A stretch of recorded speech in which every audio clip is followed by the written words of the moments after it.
Plate method, जिसे को हम साधारण वर्णमात्री मानचित्र भी कहते हैं, ये दो शब्दों से मिलकर बना है। Greek word choros plus plethos. Choros का मतलब होता है स्थान और प्लेथोस का मतलब होता है स्केल, क्वांटिटी इन एरिया। जब कभी हम बृहद मात्रक पर संख्या का प्रदर्शन करते हैं तो कोरोप्लेथ मेथड्स का यूज किया जाता है। इसमें जो मान होते हैं, मान को एज इट इज नहीं दिखाया जाता है, पर इसका प्रति वर्ग किलोमीटर, प्रति हेक्टेयर और प्रतिशत में मान का वितरण इसमें दिखाया जाता है। कोरोप्लेथ मेथड में किसी एक तत्व का वितरण इसमें हम दिखाते हैं और यह वितरण शेड्स में और कलर्स में दिखाया जाता है। और ये जो वितरण होता है इसको हम डिस्ट्रिक्ट लेवल पर, स्टेट लेवल पर, तहसील लेवल पर, ब्लॉक लेवल पर और विलेज लेवल पर इसको दर्शाया जाता है। कोरोप्लेथ मेथड में जो शेड्स दिए जाते हैं, जो डार्क शेड होता है वो हाई डेंसिटी को दिखाता है, जबकि जो लाइट शेड होता है वो लो डेंसिटी को दिखाता है। अब इसके स्टेप्स क्या हैं कि कोरोप्लेथ मेथड से हम किस प्रकार से वर्णमात्री जो मानचित्र उसको हम प्रिपेयर करें। सबसे पहले इसमें रेंज निकाले, तो रेंज निकालने के लिए जो डेटा होता है उसको डिसेंडिंग ऑर्डर में कर लेते हैं, हाई से लेकर के लो के बाद। उसके बाद उस डेटा का क्लास इंटरवल निकाला जाता है। तो क्लास इंटरवल का जो फॉर्मूला है R/K। R क्या होती है? रेंज।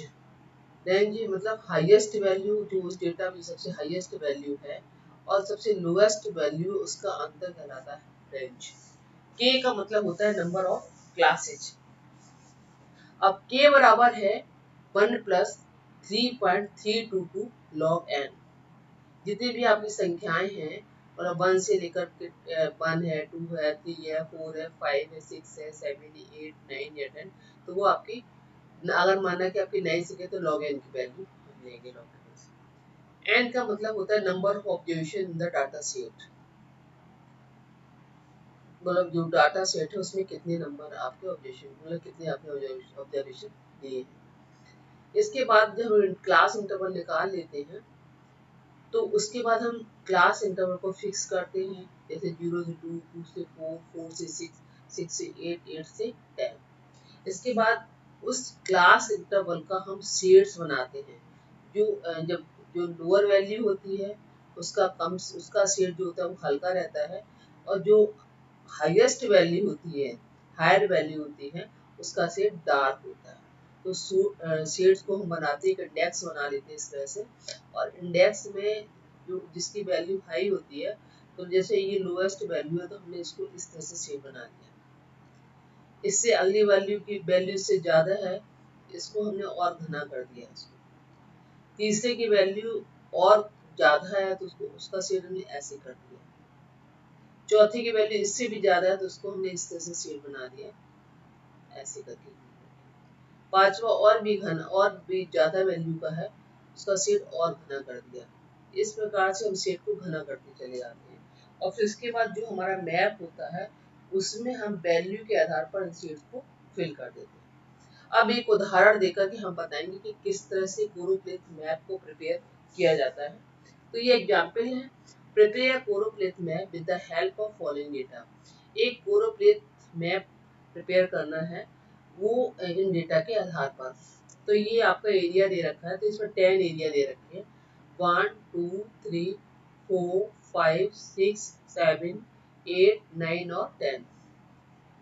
एक एरिया की जो पॉपुलेशन डेंसिटी है पर्सन्स पर स्क्वायर किलोमीटर, तो ये लिखी हुई फर्स्ट की आपकी 60 है, 2 की 420 है, 3 की 370 है, 4 की 485 है, 5 का 80 है, 6 का 95 है, 7 की 240 है, 8 का 180 है, 9 का 240 है, 10 का 350 है। अगर इसको हम जैसे हाईएस्ट वैल्यू लेंगे तो इसकी हाईएस्ट वैल्यू कितनी होगी आपकी 485। तो आपका 485 आपकी हाईएस्ट वैल्यू है, और लोएस्ट वैल्यू इसमें दिख रही है आपको, अगर मतलब डिसेंडिंग ऑर्डर में करें तो 40 लोएस्ट वैल्यू आपकी 60 है। तो ये आपकी हाईएस्ट और लोएस्ट वैल्यू के अंतर को आपको पता लगाना है। ये आपका ये मैप दे रखा है जो हमारे 10 स्थान है, 1, 2, 3, 4, 5, 6, 7 8 9 10। तो इसमें भी हमने एक हाइपोथेटिकल मैप बना रखा है और इसमें हमने 10 प्लेसेस को मार्क कर दिया। 1 2 3 4 5 6 7 8 9 और 10।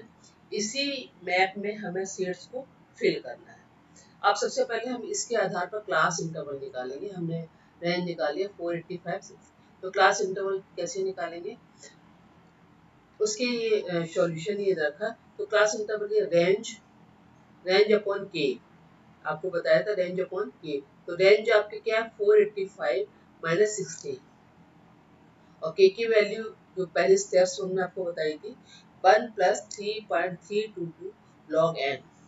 तो 485 में माइनस 60 किया तो 425 हुआ और इसको जब सॉल्व किया तो 1 प्लस 3.322 इंटू लॉग 10 की वैल्यू 1 होती है तो इसकी वैल्यू भी 4.322। तो इसको 425 से 4.322 को हमने डिवाइड किया तो आया 98। 98 को हमने राउंड फिगर में कर लिया 100। तो हमने इसके क्लास इंटरवल बना लिए। मिनिमम वैल्यू हमारी जो थी, मिनिमम वैल्यू हमारी थी मतलब 60, तो हमने बिलो 100 कर दिया और मैक्सिमम वैल्यू 485 है तो हमारी 500 तक आई। तो below 100, 100 to 200, 200 to 300, 300 to 400, 400 to 500। अब इसको हमें सीट्स में फिल करना है। कैसे हम इसको सीट में फिल करें, तो हमारी जो वैल्यू, इसका हम सबसे पहले एक इंडेक्स बनाते हैं। ये हमारा इंडेक्स है। हमने कहा था पहले इसका इंडेक्स बनाना है। तो पहला इंडेक्स हमारा, सॉरी, ये हमारी बिलो 100 है, 100 से 200 है, 200 से 300 है, 300 से 400 है और 450। तो पहला शेड हमने इसको पॉइंट हम इस पर रख लेते लाइटर थी, ये है। तो ये हमारा हो गया बिलो 100। अब इसका इस शेड को हमें और डार्क करना है तो हमने इसको डार्क कर दिया। तो ये हमारा हो गया 100 to 200। ये है 100 to 200 इंडेक्स में। अब इसके बाद तीसरा है हमारा, इससे इसको और डार्क करेंगे तीसरे वाले को। तो हमने इसको सीधी लाइन खींच दी इसमें। तो ये हमारी होगी 200 to 300। स्पेस थोड़ा सा कम है, आप ज़्यादा नहीं ले सकते हैं। इसके बाद जो अगला वाला स्टेप है उसको भी हम ले लेते हैं ऐसे करके। अगले वाले हमने ये करके ऐसे करके हमने ऊपर हॉरिजॉन्टल भी डाल दी और आपने वर्टिकल भी डाल दी। इसकी वैल्यू है 3 to 400 और उसके बाद 4 to 500, 4 to 500 मतलब एबव 400 कर दीजिए। आप इसको एबव 400 कर दीजिए। इसको हम और गुना करेंगे ऐसे करके एबव 400, ऐसे 400 एंड एबव। अगला आपका हो गया 400 एंड एबव। तो ये आपका इंडेक्स हो गया। इंडेक्स मतलब ये आपकी है पॉपुलेशन डेंसिटी पर स्क्वायर किलोमीटर। ये आपका इंडेक्स है। पॉपुलेशन डेंसिटी आपको ऊपर लिखना है क्योंकि इसमें स्पेस बहुत कम है। इसको हमने यही लिख दिया, पॉपुलेशन डेंसिटी इंडेक्स में डेंसिटी पर्सन्स पर स्क्वायर किलोमीटर। ये आपका इंडेक्स है। अब इसको हमें बनना है बिलो 100 में क्या है। बिलो 100 में आपका कौन सा आ रहा है, 1 वाला आ रहा है। तो 1 में आप इस तरह से फिल करेंगे ऐसे।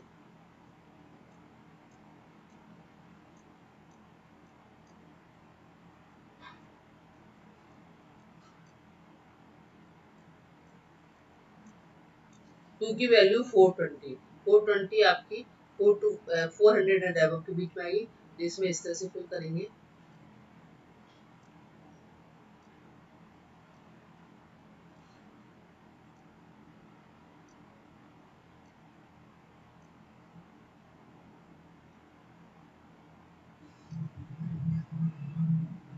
इसको इस तरह से फिल कर दिया।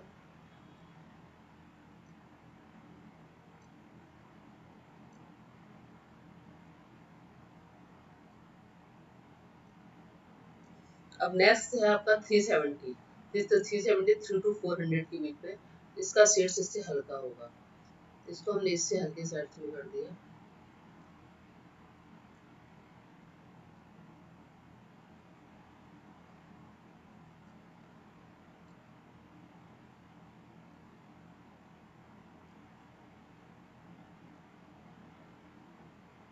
रिप्रेजेंट कर रहा है 3 to 400।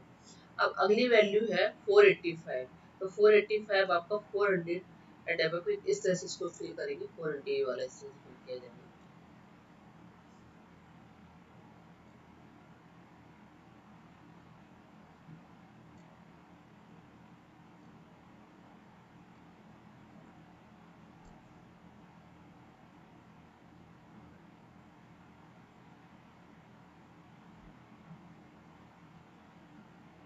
नेक्स्ट 5 की वैल्यू 80, तो बिलो 100 है तो इसकी वैल्यू ऐसे होनी जाएगी।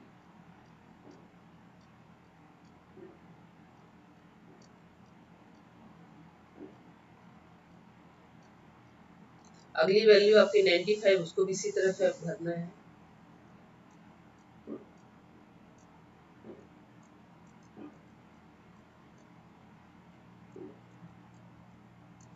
इसके बाद जो नेक्स्ट वैल्यू है आपकी 95 होगी, ये भी भर दी, फिल कर दी। अभी 240 आपका किसमें आ रहा है, 200 से 300 के बीच में। इसका वैल्यू किस तरह से भरना है, लाइनिंग में। इंडेक्स में लाइनिंग बनाई है, इसको हम लाइनिंग में भर देंगे। 2 to 300 ये वाली लाइन है, तो हमने 2 to 300 में भर दिया। इसके बाद 180 वैल्यू है, 180 की वैल्यू 100 to 200 थी, इस तरह से इसको भरना है।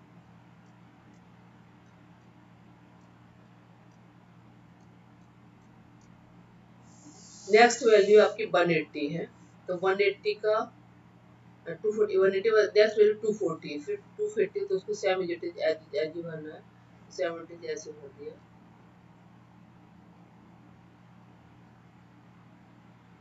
अगली वैल्यू 358, तो 358 आपकी इसके बीच में आ रही है, 3 to 400 के बीच में। इस तरह की शेड इसको भरनी है।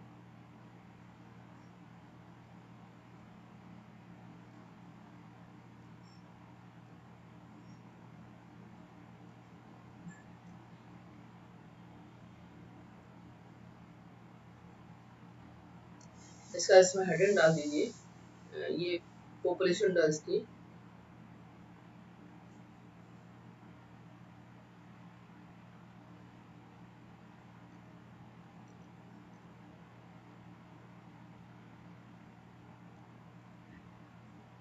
डिस्ट्रीब्यूशन ऑफ पॉपुलेशन डेंसिटी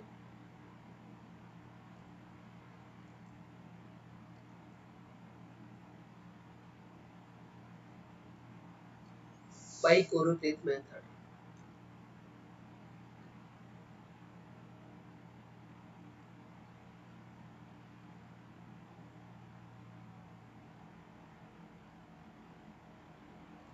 तो कोरोप्लेथ मेथड से इस प्रकार से आपका मैप तैयार हो गया। इसमें इंडेक्स ये बना दिया, और इसकी शेडिंग कर दी, और शेडिंग में ये हमने ऊपर ये शेड जो हमारे पॉपुलेशन डेंसिटी पर स्क्वायर किलोमीटर है, इसका हमने पूरा यहाँ वैल्यूज लिख ली। तो इस प्रकार से कोरोप्लेथ जो मैप हो गया वो प्रिपेयर हो गया।